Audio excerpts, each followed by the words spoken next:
This is the end of the Croatian Mass. Isn't that beautiful? That's at 7:30 in the morning, every morning.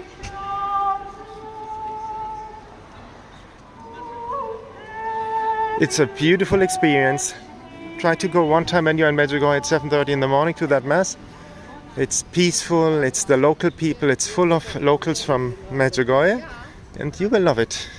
There's a good friend of mine from London, England, no? Bye-bye. And there are the locals coming out of the Mass. It's really beautiful, and you see it's quiet. It's different because it's not the internationals, it's the local ones. It's a very, very nice experience, very peaceful and just nice.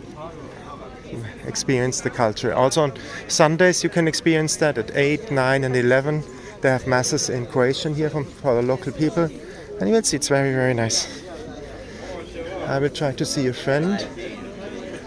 You see here? Still very quiet in the morning, you know? Very peaceful.